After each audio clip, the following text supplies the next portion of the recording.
রংপুর বাংলাদেশের উত্তরবঙ্গে অবস্থিত উত্তরবঙ্গের দ্বিতীয় বৃহত্তম শহর এবং রংপুর বিভাগের প্রধান সদর দপ্তর ও মহানগর। রংপুর ছাড়া রংপুর বিভাগ অচল, তেমনি রংপুরকে ছাড়া উত্তরবঙ্গ অচল, কারণ এটি উত্তরবঙ্গের দ্বিতীয় বৃহত্তম শহর। উন্নতির দিক থেকে রংপুর আজ থেকে 10 বছর আগে যা ছিল তার থেকে 10 গুণে বেশি উন্নত হয়েছে। বর্তমানে রংপুর শহরের মোট আয়তন 99 বর্গ কিলোমিটার এবং রংপুর সিটি কর্পোরেশন হলো বাংলাদেশের দ্বিতীয় বৃহত্তম সিটি কর্পোরেশন। রংপুর সিটি কর্পোরেশনের আয়তন 205.5 বর্গ কিলোমিটার। রংপুর শহরের জনসংখ্যা প্রায় 10 লক্ষ এবং রংপুর সিটি কর্পোরেশনের জনসংখ্যা প্রায় 12,80,000। আয়তনের দিক থেকে রংপুর বাংলাদেশের 5ম বৃহত্তম মহানগরী। জনসংখ্যার দিক থেকে রংপুর শহর বাংলাদেশের 4র্থ জনবহুল শহর। রংপুর শহরের বাৎসরিক জিডিপি হল 35 থেকে 45 বিলিয়ন মার্কিন ডলার, যা রংপুরকে বাংলাদেশের 6ষ্ঠ ধনী শহরে পরিণত করেছে। রংপুর শহরে রয়েছে বাংলাদেশের দ্বিতীয় বৃহত্তম চিড়িয়াখানা এবং বাংলাদেশের 3য় বৃহত্তম শপিং কমপ্লেক্স এই রংপুর শহরের চেকপোস্টে অবস্থিত, যার নাম RAMC শপিং কমপ্লেক্স। এছাড়াও রংপুরের তাজহাট জমিদার বাড়ি সারা দেশ বিখ্যাত এবং এই জমিদার বাড়িটি বাংলাদেশের সর্ববৃহৎ রাজবাড়ি। রংপুর শহরে রয়েছে থাইল্যান্ড ও সিঙ্গাপুরের অনুরূপ চিকলি পার্ক, যা চিকলি ওয়াটার পার্ক নামেও পরিচিত।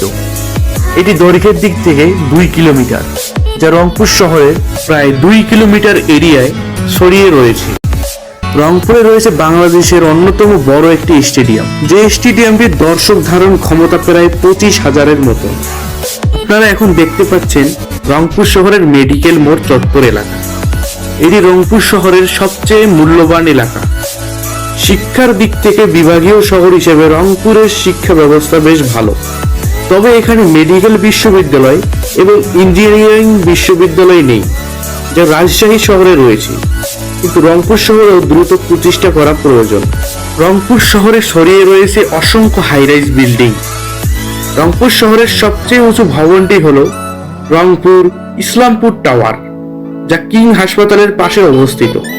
এটি 18 তলা বিশিষ্ট একটি ভবন, যা 24 তলা নির্মাণাধীন রয়েছে। বিনোদন ব্যবস্থার দিক থেকে রংপুর জেলায় রয়েছে বাংলাদেশের দ্বিতীয় বৃহত্তম ফ্যামিলি পার্ক ভিন্ন জগৎ এবং রংপুর নগরের প্রত্যেকটি দর্শনীয় স্থানই বিখ্যাত। দেশের সবচেয়ে প্রাচীন জেলা পরিষদ ভবন রংপুর জেলা পরিষদ ভবন। RAMC শপিং কমপ্লেক্স রংপুর শহরকে বিখ্যাত করে তুলেছে। রংপুরকে বলা হয় উত্তরবঙ্গের রাজধানী, কারণ উত্তরবঙ্গের প্রাণকেন্দ্র হলো রংপুর। বাংলাদেশের একটি অন্যতম প্রাচীন পরিচ্ছন্ন শহরও হলো রংপুর। বিভাগীয় শহর হওয়ার কারণে এই শহরে প্রচুর পরিমাণে যানজট। রংপুর শহরের মানুষ খুবই অতিথি পরায়ণ ও মেহমানদারিত্বে সেরা। এরা খুবই নম্র, ভদ্র ও সহজ সরল হয়ে থাকে। দেশের অন্যান্য অঞ্চলের লোকজনের কাছে রংপুরের সুনাম দেশের অন্যান্য জেলার মানুষের মুখে শোনা যায়। দুবাই হলো মধ্যপ্রাচ্যের একটি শহর, যা এশিয়া মহাদেশে অবস্থিত UAE দেশে অবস্থিত, অর্থাৎ ইউনাইটেড আরব এমিরাত, যেটি মধ্যপ্রাচ্যের একটি ইসলামিক দেশ এবং দেশটি পৃথিবীর একটি অন্যতম ধনী দেশ।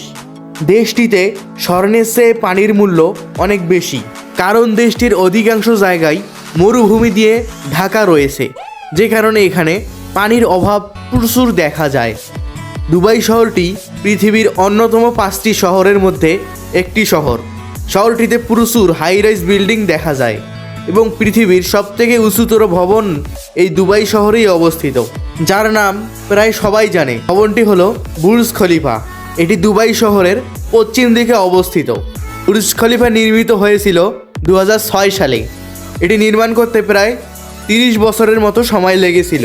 বর্তমানে এই বিল্ডিংটির উচ্চতা 828 মিটার এবং বিল্ডিংটি সর্বমোট 200 তলা বিশিষ্ট। বন্ধুরা, পৃথিবীর নানা প্রান্ত থেকে দুবাই শহরে বিভিন্ন লোকজন কর্মের জন্যে যায় এবং দুবাই শহরে কর্ম করে নিজের একটি সুন্দর জীবন স্থাপন করে। বর্তমানে দুবাই শহরের মোট আয়তন হলো 1860 বর্গ কিলোমিটার এবং শহরটি পৃথিবীর শীর্ষ 15টি বড় শহরের মধ্যে অবস্থান করে। দেশি ও প্রবাসী মিলে দুবাই শহরের মোট জনসংখ্যা হলো প্রায় 3 কোটির মতো। শহরটির রাস্তাঘাট খুবই উন্নত এবং শহরটিতে অনেক হাইরাইজ বিল্ডিং দেখতে পাওয়া যায়। বন্ধুরা, দুবাই হলো পৃথিবীর 3য় ধনী শহর এবং এই ধনী হওয়ার পিছনের সবথেকে বড় কারণ হলো দুবাই শহরে তেল, কয়লা, গ্যাস অর্থাৎ প্রাকৃতিক সম্পদের বিশাল ভাণ্ডার রয়েছে। এটি শুধু দুবাই শহরেই নয়, ইউনাইটেড আরব আমিরাত, সৌদি আরব, কাতার, কুয়েতের মতো ইসলামিক দেশগুলোতে প্রাকৃতিক সম্পদের বিশাল ভাণ্ডার থাকার কারণে দেশগুলো এবং দেশের শহরগুলো রাতারাতি ধনী হয়ে যায়।